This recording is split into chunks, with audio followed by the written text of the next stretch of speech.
মা-বাবারা ছেলে এবং বউয়ের থেকে দূরে থাকবে, আলাদা সংসার করবে। এই রকমের সমস্যা যখন আপনারাও দেখেন তখন ভাবেন যে লাইফটা কি সত্যি এতটাই হার্ড?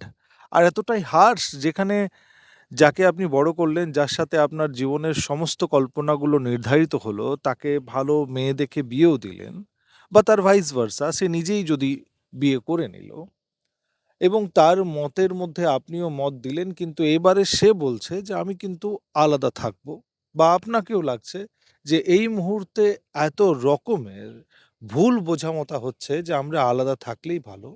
তো এই জিনিসটাকে আজকের সময়ে আপনি কি করে জাস্টিফাই করবেন? এটা কি সত্যিই ঠিক?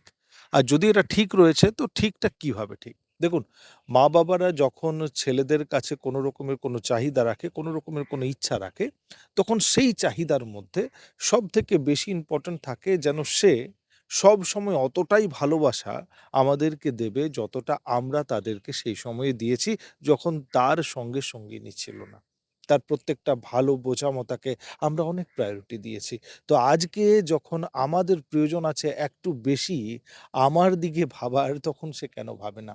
আর ছেলের জন্য দুবিধা এটা যে সে যাকে নিয়ে এসেছে বা যার সাথে তার সংসার হচ্ছে এবং তার সাথে যে সংসারে এবারে বৃদ্ধি হচ্ছে, মানে তার ছেলে-মেয়ে যেগুলো হচ্ছে, আরো পরিবারে কিছু এইরকম রিলেশনশিপ ডেভেলপ করছে। তার নিজের আরো মেয়ের পক্ষের থেকে যে সংসারে মানুষগুলো যুক্ত হচ্ছে, তার সাথে সে সামঞ্জস্যটা বানাতে পারছে না।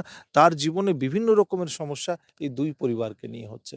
অনেক সময় সে ডিসিশন নিতে পারছে না। সে একটা কথা আছে যে, একটা ছেলেকে জিজ্ঞেস করা হলো যে, "যদি কোনোদিনও আমার মধ্যে" স্ত্রী বলছে, "আর তোমার মায়ের মধ্যে বাঁচতে হয় তো তুমি কি করবে?" তো বলছে, "না এরকমের সিচুয়েশন আসবে না। এরকমের সিচুয়েশন আমি কখনো আসতে দেব না।" স্ত্রী আবার জিজ্ঞেস করছে, "যদি এরকমের সিচুয়েশন এসেই গেল তাহলে তুমি কি করবে?" তখন সে বলছে, "আমি নিজেকে গুলি মেরে নেব।" তো জাস্ট এইরকমই হয় জীবনে যখন একটা ছেলে নিজের যে ডিসিশন গুলো আছে ঠিক মতো করে নিতে পারে না।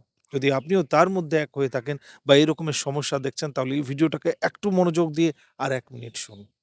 দেখুন, লাইফের সবথেকে বড় সমস্যা এটাই হলো যে আমরা নিজের ডিসিশন গুলো ঠিক মতো করে নিতে না পারাতে অন্য মানুষের ডিসিশন গুলোর থেকে ফোর্সফুলি অ্যাফেক্টেড হয়ে যায়। তাদের ভালো-মন্দর ভাবনাটা যখন অনেক বেশি করি তখন আমরা নিজের নির্ণয় নেওয়ার ক্ষমতা হারিয়ে ফেলি। আজকে বেসিক যে সমস্যাগুলো আসে সেখানে এগুলোই দেখা যায় যে কোনো একটা নির্ণয়ের উপরে একটা ছেলে ১ দিন, ২ দিন, ১ সপ্তাহ তকও স্ট্রিক্ট থাকতে পারছে না।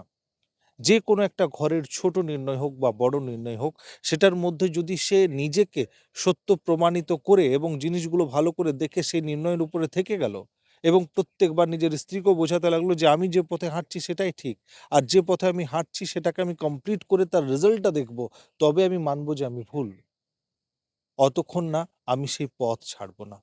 অনেক সময় মানুষ ইনফ্লুয়েন্স হয়ে মা-বাবার থেকে, স্ত্রীর থেকে, পরিবারের অন্য মানুষের থেকে যে পথটা সে অনেক ভাবনা চিন্তা করে বেছেছে সেটা থেকে নেমে যায়। সেটা থেকে থেমে যায়। সেটাতে আর কন্টিনিউ করে না।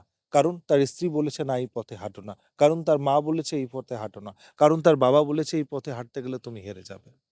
কিন্তু তার যে নিজের জীবনের যে ডিসিশন গুলো আছে সেগুলো তো সে ঠিক মতো করে সেই লাইফটাকে নিয়ে যেতেই পারল না। আর শেষমেশে একটা এই রকমের সিচুয়েশনে তাকে ফেলে দিল, যেখানে তাকে এবারে ঘর ছেড়ে দিতে হবে, পরিবার ছেড়ে দিতে হবে। আর সেটাতে লাভ কার হয়?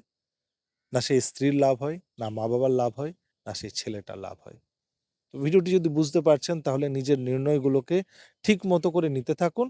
আর সেই নির্ণয়গুলোতে অন্য মানুষ কি বলছে সেগুলো চিন্তা করবেন না। যতক্ষণ না সেই নির্ণয়টা আপনাকে ভুল না প্রমাণিত করে, অন্য মানুষের কথাতে সেই নির্ণয়গুলোকে ভুল প্রমাণিত হতে দেবেন না। আমি এরকমই ভিডিও করি যেটা আপনাদের কাজে লাগে। যদি ভালো লেগেছে তো শেয়ার করবেন। আবার দেখা হচ্ছে একটা অন্য ভিডিওতে।